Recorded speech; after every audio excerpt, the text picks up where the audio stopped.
Hello guys, this is your friend Dark Fox Sage.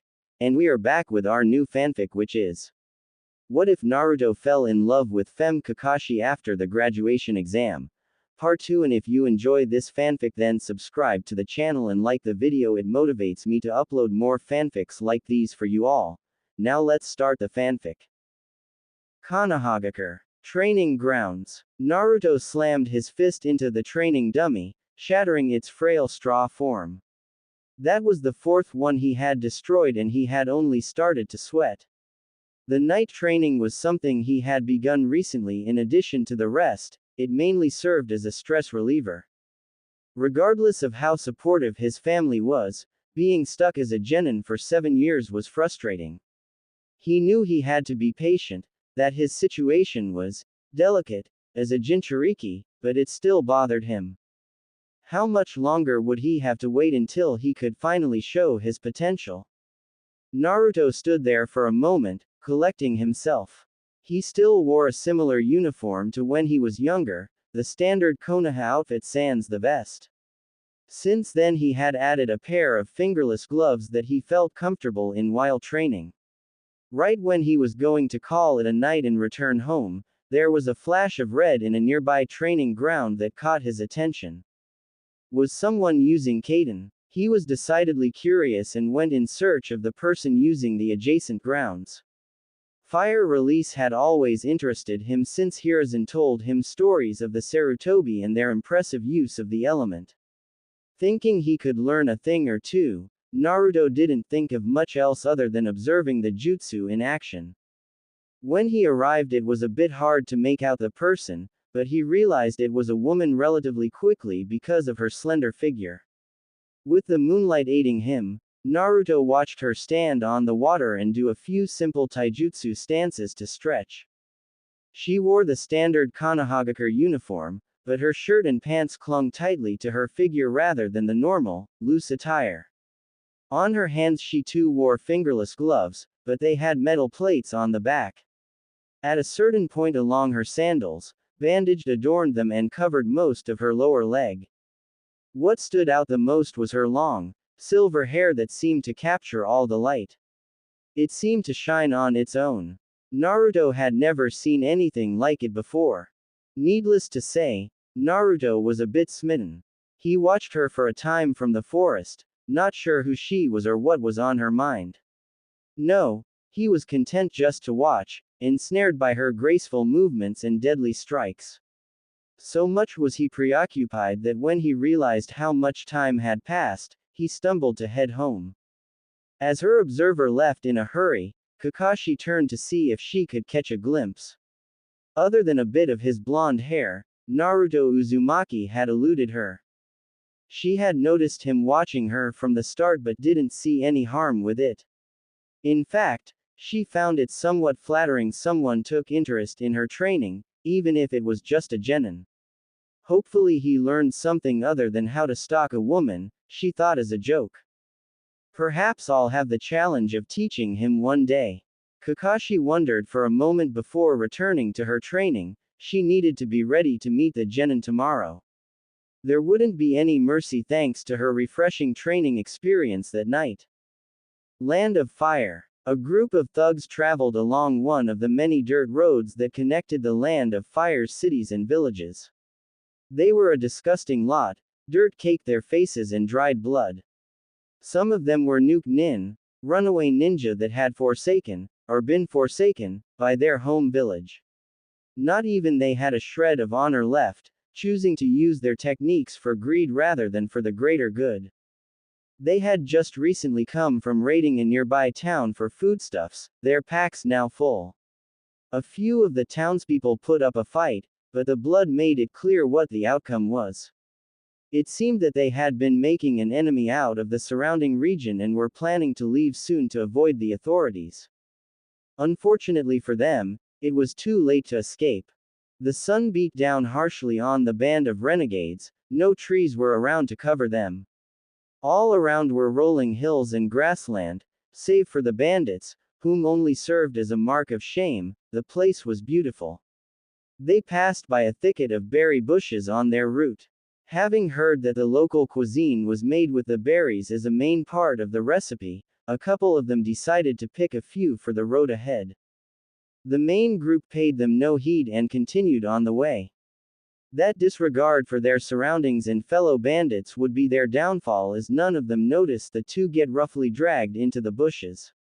Two shadows leapt from the leafy cover in pursuit of the main group as blood began to seep onto the main road. Only one of the Nuke Nin were able to pick up on anything before the ambush began, but by then it was too late. When the vanguard of their little caravan passed a certain marker, the explosive tags that were hidden in the dirt exploded, killing at least 3 and sending the rest of them flying back. They were slow to recover from the blast, too slow. Picking on the weak had made them weak. One of the shadows landed amidst the group and swung his arms wide. Blood went flying as the chakra-enhanced blade cut through those in range and scattered the others who were too afraid to fight. The supposed leader, a shaggy man whose bald head was covered in scars and his arm adorned with a crossed-out Suna Hittite, tried to organize a defense and pulled together those who remained. Before they could get far, the second shadow made their presence known. They were not as flashy as their partner, however, and chose to keep a certain distance. The attack was no less deadly. Futon. Swiren Repu. A dozen kunai were let loose from what felt like all directions, each seemed to have its own target. The leader was able to escape the attack only to see the blade turn in direction and follow him. Having never seen such a technique, he panicked and put all his efforts in dodging the lethal blade. What this caused him to miss was the first shadow, now revealing themselves to be a Konoha shinobi, finishing off the rest of his men. How could something like this happen? The ex-Suna shinobi again rolled out of the way, but the kunai was close behind. Looks like your luck has run out, pal. Before he could even turn around, the bandit was impaled by a blade of wind.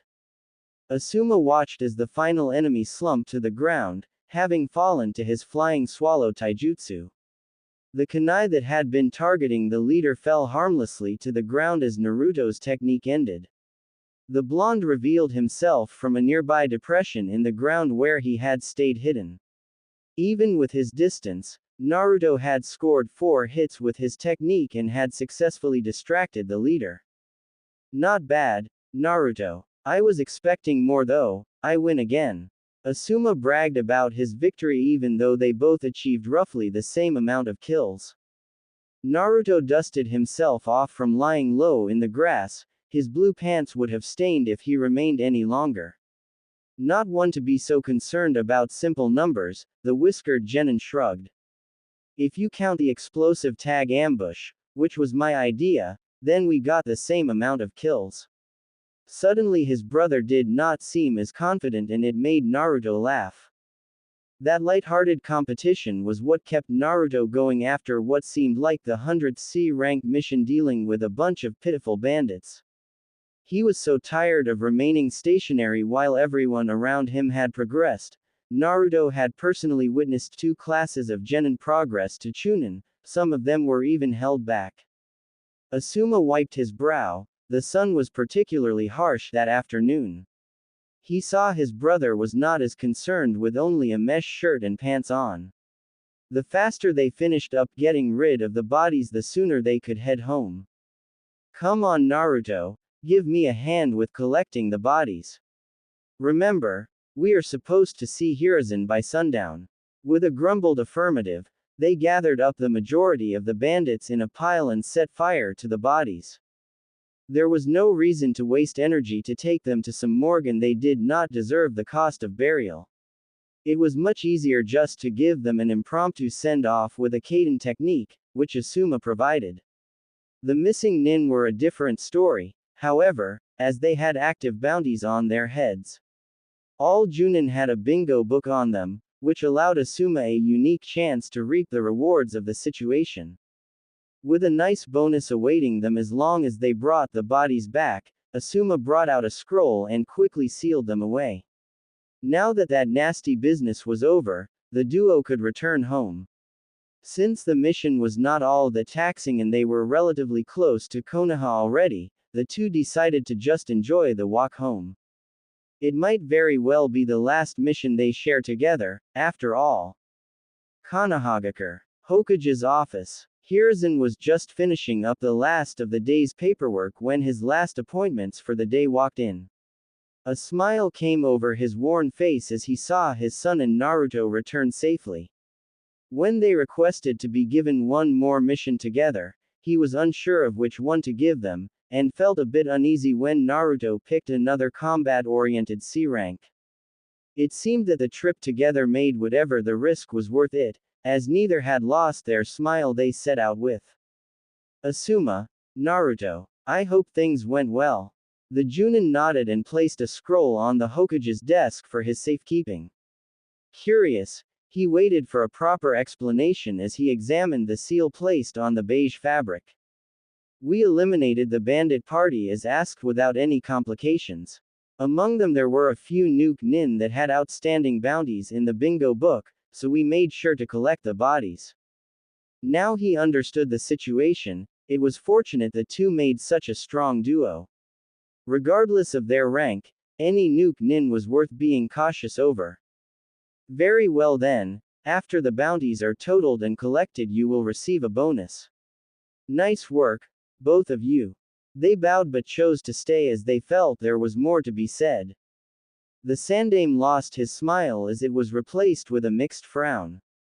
On the one hand, the news he had to give them was positive and it had to do with the long overdue promotion of the 15-year-old genin. The other side of the coin meant that Naruto would no longer be able to go on missions with Asuma, as the Junin had a team of his own to look after. It had all already been decided upon, in fact they had already been acquainted. Shortly before the two set out on the mission, Teams 7, 8, and 10 were announced. Subsequently, the genin were able to meet their chosen Junin and get to know about one another. It was an important team-building exercise that preceded the official test to see whether they would either pass or return to the academy. As the location and details of that test were unique to each team leader, Asuma chose to put it off.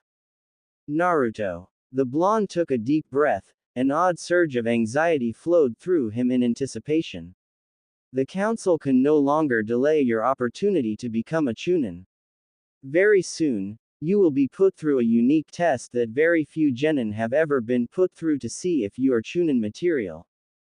Asuma placed a proud hand on his little brother's shoulder, they shared a smile. All the times he had been delayed seemed to slip out of Naruto's mind as he took in that moment. Now in most cases you would go through the Chunin exams to receive an opportunity for review. However, your case is unique in the fact that you have waited so long and have displayed many Chunin-like qualities already. You need something more immediate, more direct to test your potential. That was not what either of them had been expecting as they thought with the close-at-hand Chunin exams he would be participating. Naruto was happy he would not have to wait much longer, but all the preparation and study he did around the exams seemed to be wasted now. He hoped whatever the challenge was, it was something he already knew how to do. Hiruzen said it was direct, maybe it would be another mission. You will receive more details tomorrow when the council and I present you with the test, but suffice it to say that it will be in mission format. There will also be a team that will go with you, a Junin along with 3 genin. Hokage-sama, you don't mean. Hiruzen knew where Asuma's train of thought was going, but he was wrong if he thought it would be his team. No, for something so delicate as this situation he needed a finer touch. No Asuma, I don't mean your team 10. That gave the younger man a short pause before another name came to mind, but it too was wrong. Kurenai. No, Asuma. That left only one clear option and to be honest, Asuma was not that surprised. The fact alone he chose her meant how important this must have been. Kakashi. He muttered, receiving a nod from Hiruzen. The silver-haired Junin had already passed her team of genin a few days prior. It was reason enough to be interested, considering it was her first team she passed. That alone told the Sandaime there was something special in the latest group, but he also had reason to believe that Kakashi and Naruto had already met. With luck, they would fit together well and perhaps form a better relationship after the mission. They would have to if Hiruzen's plan was to continue to work.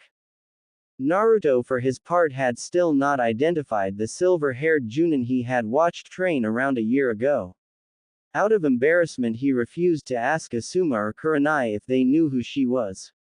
Having to explain how he came to meet Kakashi would have been awkward enough. That was why he was unable to see the significance in her name, although it was enough for him to know that he would not be working with Asuma or Kurenai on the mission. So, when should I report to the mission center? Naruto asked, hoping to move the conversation along. Noon. The council and I should be ready by then and your team should also be there. Be sure to bring your equipment with you, there is no telling whether you will have enough time to return home and get it. Naruto nodded and then bowed, excusing himself. He wanted the rest of the night to mentally and physically prepare himself for what could be the most important mission he would participate in to date. It did make him a bit nervous, the thought of being with a team, as he was so used to working only with Asuma, but he knew that it was better to learn now than later. Whoever this Kakashi was, he hoped they were strong. The two Sarutobi watched him leave before they continued the conversation, which made Asuma privy to what would be expected of the genin.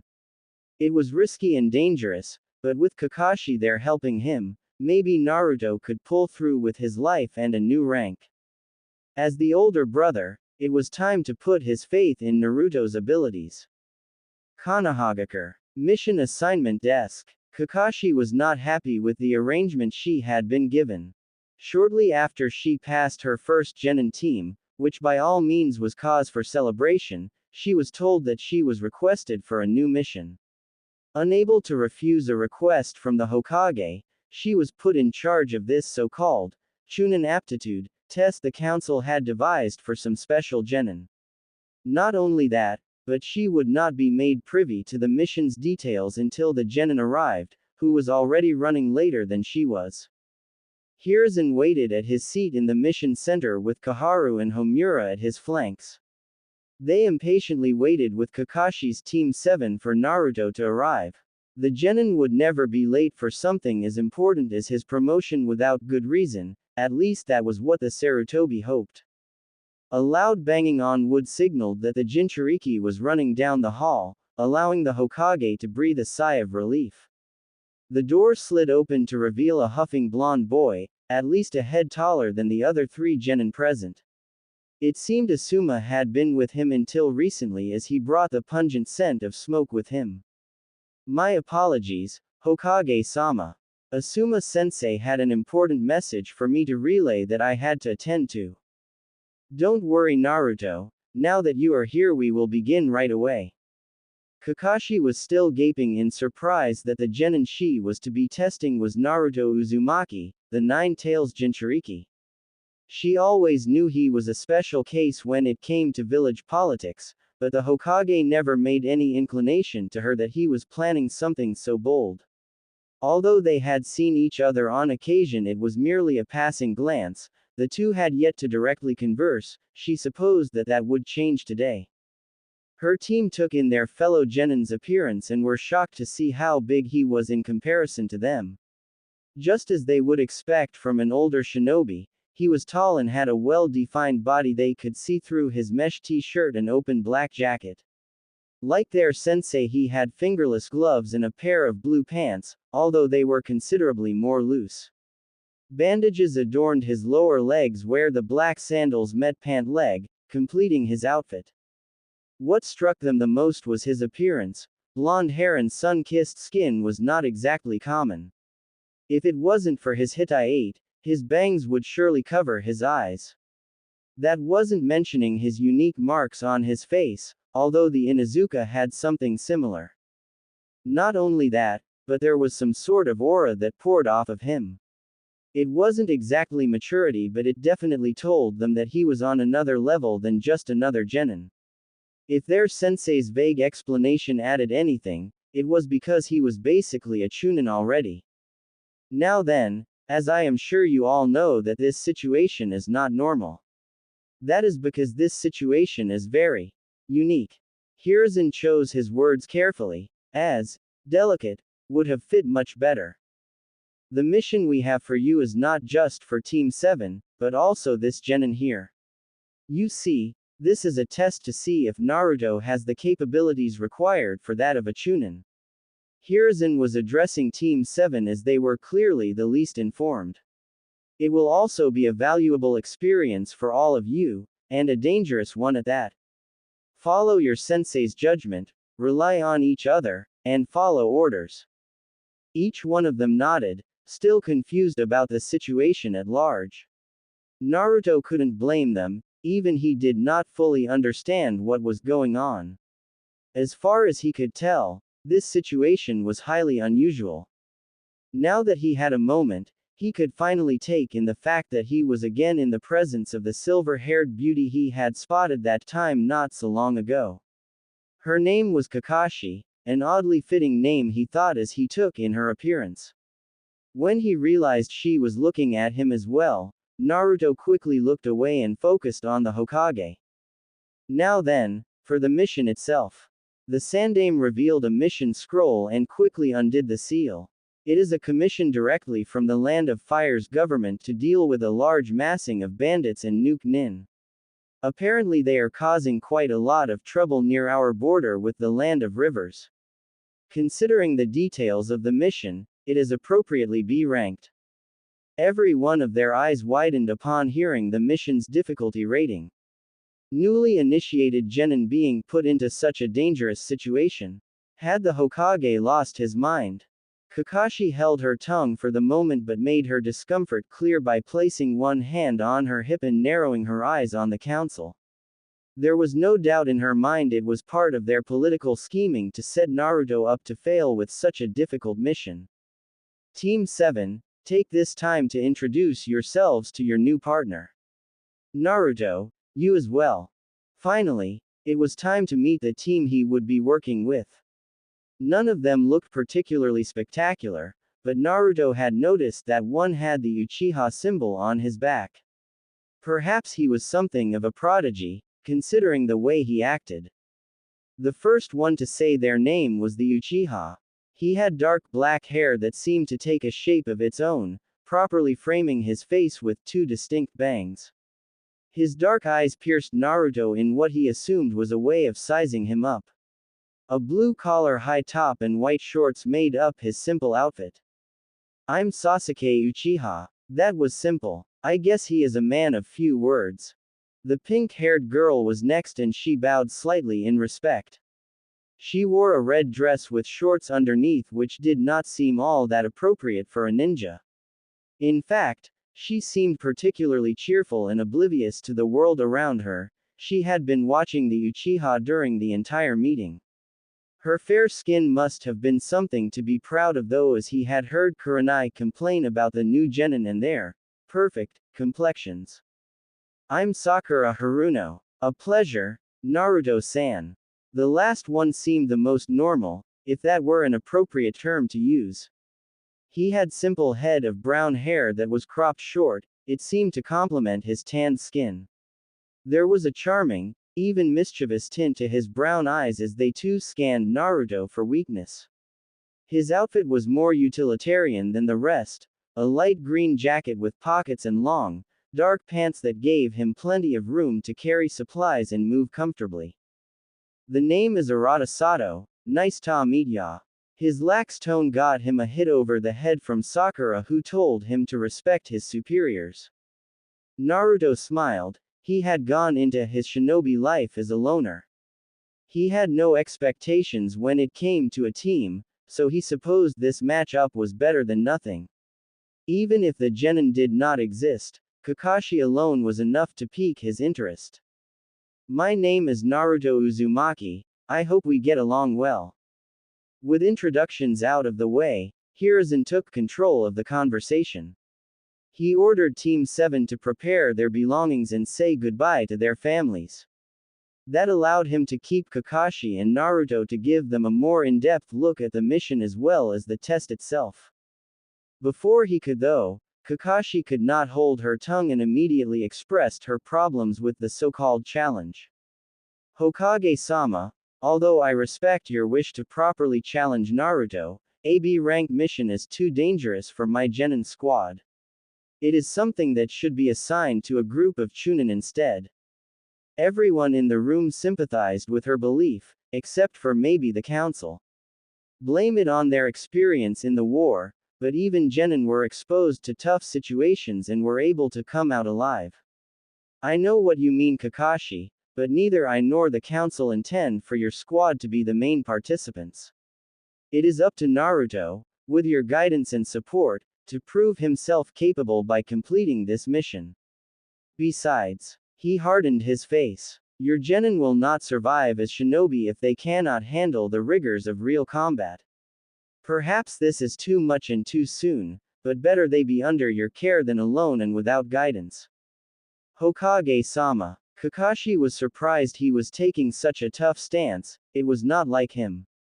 I'm sorry, Kakashi, but our minds have been made up on the details of this mission for some time now. Please complete it with the best of your ability. Without waiting for an answer, he turned to Naruto. Your objectives for this mission are as follows: investigate the bandit operations and impede their activities in whatever way you see fit. Assassinate key figures and sabotage their operation in such a way they cannot recover. Finally, discover the core route which has caused such a large amount of bandits to gather in this area. Understood. Naruto nodded. It was much more elaborate than his past missions. The challenge was somewhat exciting. As for the test, Kakashi will be, in addition to actively participating in the mission with you, grading you on not only your abilities but your tactical mind and how you react to certain situations. At any time she has the right to fail you and pull you from the mission, in which you will return to Konoha without any chance of promotion. This is to ensure that, should you somehow become a danger to the well-being of her and her team, she has the ability to send you back. That made Naruto a bit nervous, but he was confident that he would still succeed. His training and the missions he undertook before that point were all leading up to this final encounter. Understood, Hokage-sama. Kakashi. She had been quiet during the briefing, no doubt trying to figure out how she could get Team 7 out of their predicament. Seeing none, she settled for pressing forward with obvious distaste. Understood, Hokage-sama. The same words as Naruto, but with a harsh undertone. Very well then, Naruto, you are dismissed. He bowed to the Hokage and turned to Kakashi, waiting for orders.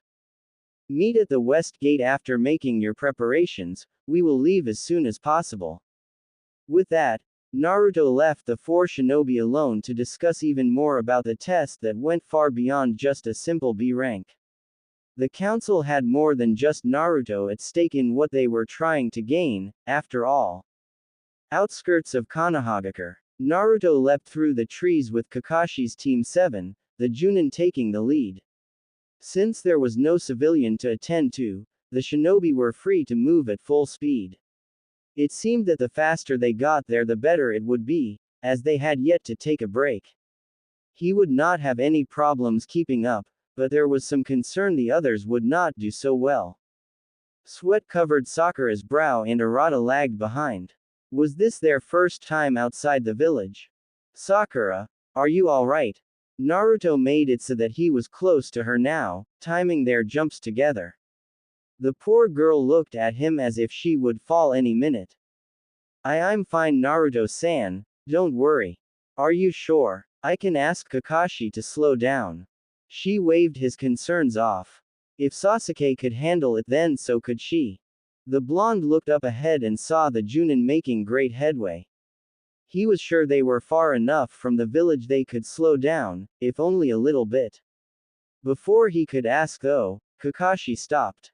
The team quickly regrouped with her on a large tree branch. She looked over them for a moment and was disappointed to see that they were already exhausted. Not even Sasuke could hide the sweat and occasional pant. Naruto, on the other hand, displayed stamina that was expected of him without so much batting an eyelash at their speed. We have made it far enough from the village that we can move at a slower pace. If you get too tired, let the group know and we will take a break. At sundown we will make camp, understood? They chorused an affirmative before setting out again, this time at a manageable pace. Kakashi made note of Naruto's concern for his team as well as his observation of the surroundings. Every time she would glance back to check on the others, she would find his eyes wandering. Instead of daydreaming, he was checking their vulnerable spots as well as any oddities in their route. Sticking to the treetops had advantages other than natural cover. It was hard to have an ambush in a place that looked consistently the same. Just one oddly shaped leaf was enough to tip off an observant shinobi. During their trip, Naruto took the time to observe his teammates and try to discover their strengths and weaknesses. It was hard to do without seeing them in combat, but he was able to discern a few tidbits of information. After watching their mannerisms as well as habits, Naruto had quickly decided the Uchiha was the only one that any real combat potential. Though not to the same level as Naruto, he too kept an eye on his surroundings and always had his guard up. Sakura and Arata displayed none of this and seemed to be totally focused on the path ahead, their minds elsewhere. Naruto could surmise that her thoughts were on a particular boy in their party, but Arata was not as easy. Something about him made his skills and his personality hard to read, almost like a rogue. What Naruto didn't realize was that the genin was thinking about their mission and the blonde Jinchuriki, whom he wanted to fight badly. There had yet to be a situation where he could truly show his skills, and a challenge like the older genin seemed worthy enough. Arata thought that because Naruto was still a genin, he was weak. He had no idea how wrong he was. As the sun lowered on their first of many days away from home, Kakashi brought them down into a forest clearing. There, she quickly gave orders to Sakura and Arata to find firewood and for Sasuke to help Naruto set up the camp. In the meantime, she would keep watch. After setting up the bedrolls for the team, Naruto and Sasuke created a fire pit. As they waited for the other two to return, Naruto caught Kakashi sitting in one of the trees nearby. Rather than watching for enemies or wild animals, she was reading some kind of book. His eyes told him it was of the Ika Ika series, something he never thought he would find in her hands. I wonder what Kakashi sees in those kinds of adult novels. Sakura and Arata shortly returned with bundles of wood in their hands. With Sasuke's help they quickly lit a fire as day turned to night. There was not much to say among one another, which made Naruto wonder if any of them were actually close friends from the academy. Kakashi remained in her treetop perch, leaving him alone with the young ones. So Naruto, how old are you? Arata suddenly asked, curious about their new teammate. Glad that someone broke the silence, Naruto sat with his legs crossed as he told them a bit about himself. Since they had never met him before, he was able to keep their attention. They were amazed to learn he had been going on missions for many years now, and inevitably it led to them asking about his skills. Not sure it is my place to say. I am being considered for Chunin rank though, that should tell you something. Arata and Sasuke weren't satisfied with that, they wanted more information. You have to have a specialty though. Something you are really good at? The brunette asked, his cocky smile belied his curiosity. I'm not really sure, I suppose it would be ninjutsu since I discovered my nature affinity. Still, I have had training with genjutsu and taijutsu too. You might call me a jack of all trades. His vague description kept them guessing, but it was enough to quiet them down.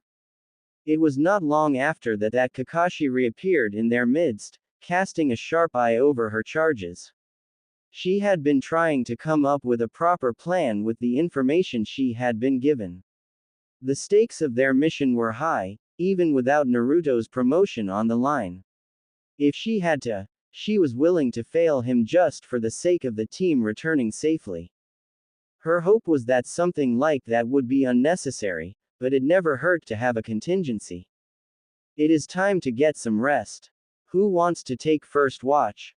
As if he had been waiting the entire night for it, Naruto stood up and volunteered. I'll do it. Urata raised his hand and volunteered to take the next one. With that done, the Junin promptly retired while leaving Naruto in charge. The blonde ran up a tree, demonstrating his chakra control to the others, to find a proper place to stand guard. That left the three genin left around the fire with nothing to do, as none of them were particularly tired. Their conversation continued. It was too much for them to think of another subject. So what do you think about this mission, Sasuke? Urata asked his fellow, only to receive a grunt. Not what I was expecting, but I appreciate the challenge. Sakura looked at her crush and frowned. He seemed to forget the point of them being there. Sasuke-kun, this is a test for Naruto-san. I don't think we are supposed to do very much. She feigned sadness, but in reality she was glad to stay out of the fight. To think they would be going up against real opponents so soon after academy, it was more than a little scary. She could not believe that her two teammates were as calm as they were. Could they really handle a nuke nin on their own? From what the Hokage said, their mission would not be involving just simple bandits. The Uchiha looked at Sakura and glared. He was annoyed she was so content to sit back when it was finally a chance for them to shine. Why was he stuck with such a coward? Urata was not much better, but there was something about him that put Sasuke off. It was like he was hiding something, his real strength. Maybe this mission will be my opportunity to see what is so special about him. Urata was looking at Naruto, wondering what was so special about him that he got to be a Chunin candidate. Even if he was older and had more experience, he was still a genin like them. That told him that there was something holding the blonde back, whether it be skill or something else. That was why he wanted to fight Naruto, to learn more about him. I'm going to go talk to him. The boy said out loud before jumping up into the trees, leaving those two alone. Before Sakura even had a chance to revel in the moment, Sasuke rolled over in his bedroll and promptly fell asleep. Left alone, the pink-haired girl had no choice but to sleep as well. Before Urata even made it onto the same branch, Naruto was already watching him come up. He was clearly taking the watch more seriously than their sensei. What's the matter? Naruto asked plainly, not welcoming the interruption. I wanted to talk to you. You seemed uncomfortable during the team meeting, so I figured you volunteered to get away. What is the problem? Naruto was surprised Urata picked up on his discomfort. He was trying to hide it for the sake of the mission. At first he tried to play it off as nothing, to test the boy's observation. I like the quiet and I wanted to show Kakashi that I was willing to be a part of the team. Nothing special. Urata made himself at home, squatting down on the branch. He shook his head, not believing the story. Urata's childhood gave him a knack for reading people and he could see through the obvious lie. I think it's more than that. Even if you were nice to Sakura by asking if she was alright during the run, there was a lot of hesitation. You don't seem comfortable when you are a part of a team.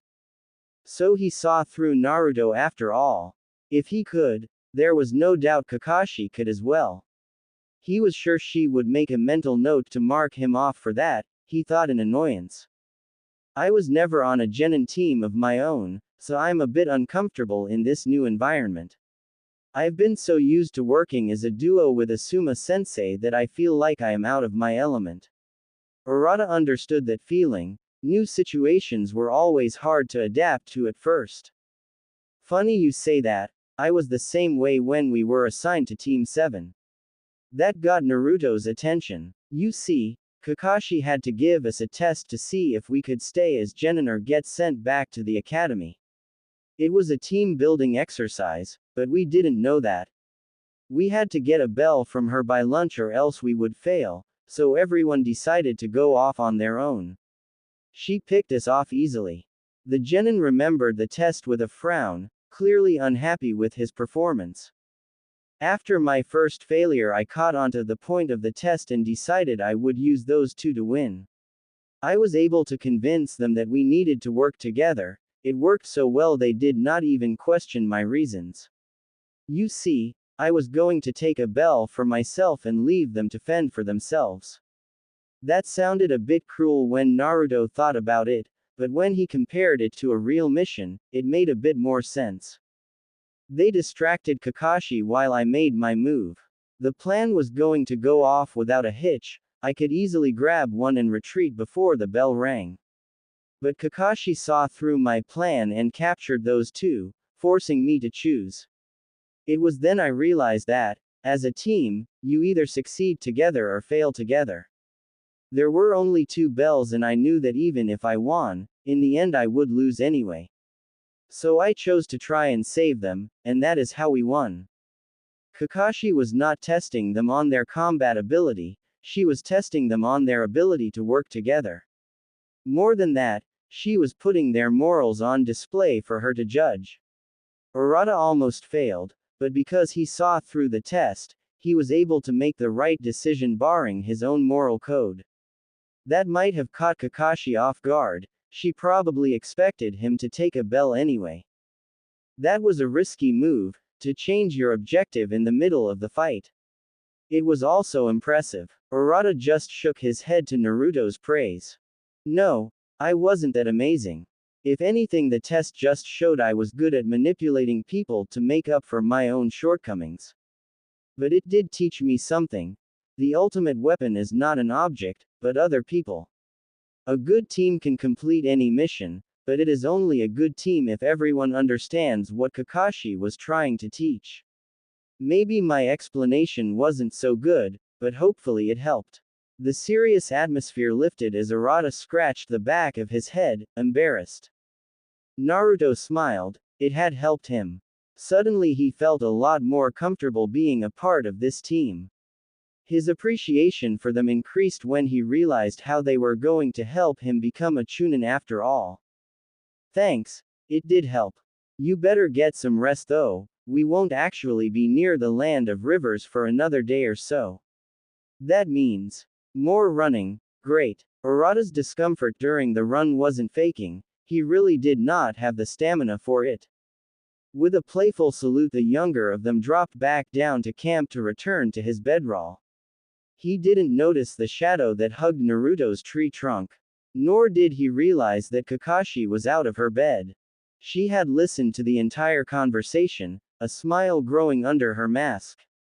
Kakashi wasn't expecting Urata to help Naruto much, so she was pleasantly surprised to hear that dialogue. Perhaps the mission would go better than she was expecting. A couple of days later. Land of Fire, Land of Rivers border. Stop here. Kakashi ordered them down into a clearing just a bit off from the main road. They were fast approaching the location of the supposed bandit camp. The team had been moving at a fair pace the entire morning to arrive at where they were now, and she knew there would be a fight ahead.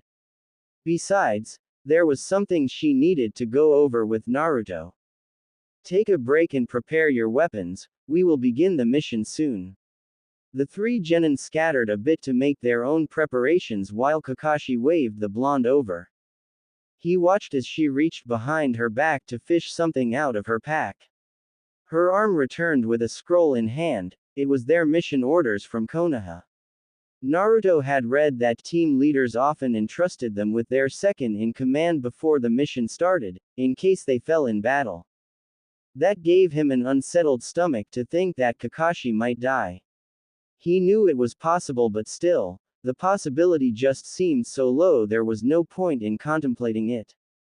Take this, Naruto. In case we are separated or something happens to me, follow the instructions inside. Naruto took it without arguing, storing it in his waist pouch. There is a village not too far from here. We will investigate and see if we can find out where the bandits are. Kakashi didn't want to rush into anything, so she stuck with a cautious approach. The genin fell in behind her as they continued forward through the trees. A bit of mist was covering the area, giving the start of their mission an eerie tone.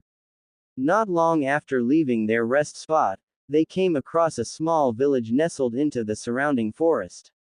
Even with their distance, they could hear sounds of conflict. Careful not to make too much of a fuss, Naruto and the others remained in the trees while Kakashi dashed across the rooftops to get a better look. She quickly returned to them with news that a small group of bandits were in town causing trouble. With no time to spare, the five shinobi made their way to the market district where the altercation was taking place.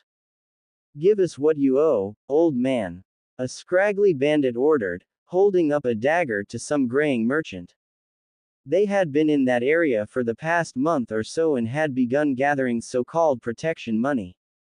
All it was extortion of the populace. Their distance from Tani and Konoha made it difficult for them to get any help. The bandits knew it too, that was why they preyed on the border towns. "Not this time. We won't be pushed around by the likes of you." The robes he wore made the middle-aged man look like he was wealthy, no doubt why they were hassling him. With the snap of his fingers, the other two bandits wrestled the merchant's arms behind his back. A toothy grin spread across his face as he approached, flicking the dagger between his hands and fingers. A few of the townspeople were watching from their homes. It was a perfect time to make an example. "I'm gonna carve you up, pal. You picked the wrong group to mess with." Before he could get any closer, someone appeared behind him. The bandits holding the old man tried to warn their partner, but could do nothing but gape as blood soon covered the dirt road. Naruto twirled the kunai around in his hand before throwing it faster than the thugs could track. It impaled one right between the eyes, sending more blood flying and a body to the floor. The last one was quickly apprehended by Kakashi, who wanted to ensure they had someone left to interrogate. The three genin appeared shortly after the hostilities ended, surprised at how fast it was over. They were also taken aback at how coolly Naruto handled the bandits. It was like he didn't even hesitate to kill them. In a way, it was frightening. "Thank you very much, Konoha-san." The rescued man bowed before quickly excusing himself. He wanted to get as far away from the coming battle as possible. It didn't take much before Kakashi had gotten the information she desired out of their prisoner. They left him for the town to handle on their own as they had bigger problems. Apparently the band of renegades was led by a man named Noroi, a man that did not hail from a village but knew ninjutsu of some kind. Apparently it was particularly vile in nature as even his men were afraid of him. The group of shinobi set out for the border where the camp was. A river with forest on either side signified the border between fire and river, with the bandit camp being inside of the other country. It was something that should have been handled by Tani shinobi, but apparently they were not aware of the gravity of the situation. There was also the possibility they were involved, or were too weak to properly handle whoever Noroi and his men were. Either way, it was up to Kakashi and Naruto to figure out how best to complete their mission. Without any information on Noroi's group or his abilities, they would remain in the dark. That was why they were having to do something so bold as direct reconnaissance. "It won't be long now, keep your eyes open for enemies," Kakashi warned as they ran through the forest floor, the tree branches too high to access. Naruto was uncomfortable and it showed in his posture. The entire mission had been off since they made it to town. The people did not cooperate with their questions, the lowly thug captured without anything to keep him from talking, and now they were out in the open. He knew Kakashi wouldn't purposely leave them vulnerable, but if they kept going like that then they would be discovered. Any smart leader would have some sort of sentry, and Naruto could already see the river. If he could see that, then surely the bandits could see them. The tense atmosphere was palpable enough to cut with a knife. When Kakashi suddenly held up a fist to stop, he knew that it was already too late. That was when he sensed something on the team's flank and began going through hand signs. Futon. Datapa. A gust of wind launched from Naruto's palms, deflecting the projectiles that threatened the genin in the rear. Kakashi's attention turned to above them as at least a dozen of their enemies fell upon them from the trees, waiting in ambush. Among them was a bald man with a dark overcoat on. It somewhat reminded her of a doctor's lab coat but twisted. Just like they said, Kakashi and her brats have arrived. Get him, boys, take the leader alive. The rest don't matter. Kakashi readied a weapon as did the rest of them. Naruto prepared 2 kunai while the rest readied one in their hands. Sakura's body visibly shook with fear, and Sasuke's legs almost buckled. Team 7, Triangle Formation. Naruto, look after them while I handle the leader. The 3 genin got back to back while Naruto stayed nearby, even though he wanted so badly to charge into battle with Kakashi. He knew they would not stand a chance without him nearby and so he remained. Most of the bandits came after Naruto, leaving Kakashi for Noroi to fight. When they were just a few feet away from Naruto, he disappeared into a blur. Before the bandits even knew what was happening, he had already torn through their ranks with his weapons. Blood and bodies fell as the rest recovered, attacking Naruto with their blades, axes, and sickles. Using his speed to his advantage, the blonde kept them back and was able to outmaneuver them. While he distracted them, Urata came up with the idea to become long-range support. He stayed in formation but began to throw kunai and shuriken into the bandit group. What surprised them the most was that the weapons seemed to have a mind of their own, similar to Naruto's wind technique. How does a genin like him know how to do something like that? Naruto didn't understand it either as the bandits were forced to scatter. He didn't even go through any hand signs or focus any chakra. Urata made it look easy. Another group came at them from a different direction, forcing Naruto's attention elsewhere. To make room in his hands he put away the 2 kunai before going through more hand signs. Urata, throw more shuriken. Naruto ordered, surprising the boy. He, along with the help of Sakura, threw a handful of projectiles at the incoming bandits. Using a technique he had learned from the third, Naruto exponentially increased their numbers. Shuriken Kage Bunshin no Jutsu. The flurry of metal became a barrage of steel as the weapons impacted, slaughtering the attackers. There was little time to rest as even more came out of the forest from hiding places. They seemed to have been waiting for a long time. Naruto clashed blades with the nearest one and realized that if they stayed for much longer, the genin would be overwhelmed. Already their triangle formation was scattered as each one fought for their lives. Kakashi, where are you? Reikiri. Kakashi launched forward with the intent to run the enemy leader through. When she impaled him, he sunk into the ground as some sort of dark liquid. She panted as Noroi's body reformed behind her, some distance away. He was playing with her, trying to make her lose energy. Their fight had slowly gotten farther and farther away from her team, but she could still hear the sounds of battle. That means they are still alive. I need to end this quick. Just give it up, Kakashi. You will be mine. The pale-skinned man promised, licking his lips over some dominating fetish. I don't think so, she rebuked, disappearing into the ground before launching back out from underneath his feet. The enemy ninja slid away, hands still in his overcoat's pockets. This battle was like a joke to him. It was as if he already knew the outcome. Kakashi launched forward with a kunai and tried to engage in taijutsu, but he weaved in and out of each of her attacks. A long, dark object launched from his chest and tried to bite her, but she was able to dodge. It was then that she finally got a look at his technique and how hideous it really was. Ah, that usually works. Apologies, it's been a while since I was a doctor. A multitude of black snakes emerged from his body, each one with a mind of its own.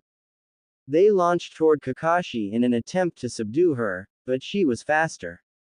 With a flash their heads were removed from their bodies and a teal-blue liquid leaked onto the ground from their remains. If her suspicions were right, It was some sort of physical substance with chakra imbued inside. Don't you know, Kakashi? More heads will grow if you cut one off. Just as he promised, the amount of snakes on the battlefield multiplied and she slowly found herself overwhelmed. There was only one choice: retreat. She released a few smoke bombs and turned on her heel back toward the rest of her team. Her only hope was that Naruto and the others were still alive. Noroi smirked, all according to plan. Slowly he sunk into the ground with his snakes, leaving only a puddle of dark residue behind. Ah! Sakura screamed as one of the bandits swung his blade, too fast and strong for her to block. He was elbowed in the face before his attack could connect. The power behind the attack sent him flying. Naruto's speed again saved her for what felt like the 100th time, but how long could he keep it up? Their genin leader was visibly exhausted as he roamed the battlefield, saving each one of them before they could be killed. It had been over 10 minutes since Kakashi was out of sight and they feared the worst. Naruto again ordered them into the triangle formation with a small lull in the fight. Even as the bodies kept piling up, the bandits kept coming. There must have been hundreds of them working for Noroi and he seemed quite willing to use all of them to accomplish his mission. They were going all out to kill them and capture Kakashi, but the question was why? It was as if they already knew everything about the mission at hand. What could a group of bandits possibly gain with just one Junin? From the way their leader acted, it seemed to be out of greed rather than profit. The thought alone disgusted Naruto. Just as another attack was being readied, Kakashi appeared before them. Other than being somewhat out of breath, she didn't look like she was harmed. Except for a few scratches and bruises, the genin were the same. You all made it, thank goodness. She panted, looking over her shoulder. Noroi was close and that meant she had little time. More bandits were also coming, which meant that they would have a lot of problems escaping. Naruto was strong, but he was not that strong. There was no way they could tag team the rest of the bandits. Naruto, get everyone out of here. I'm going to hold them off while you get away. Everyone was taken by surprise. She was going to stay behind. But Kakashi, Naruto made to protest, he couldn't just leave her behind. The Junin was having none of it as she harshly cut him off. It was their only chance. Follow your orders, Naruto. Get your team to safety or else this mission will be over. Noroi appeared with his men, forcing Kakashi to turn around and face her attackers. Team 7, follow Naruto's orders from now on. Go. She gathered lightning chakra in her hands and activated her Sharingan, intimidating some of the enemies. Naruto didn't like it, but he knew that they could not win the fight. If they all died there, then their deaths would accomplish nothing. Let's go. Naruto shouted, running in the opposite direction. Team 7 hesitated for a moment before following, Arata casting a lingering glance at their teacher. Was this really how it would end? He thought with disgust. No matter how much it hurt him, Naruto refused to look back. To be a Chunin and a member of a team, he had to accept that sacrifice was inevitable. Still, that rationale didn't stop the tears from streaming down his face.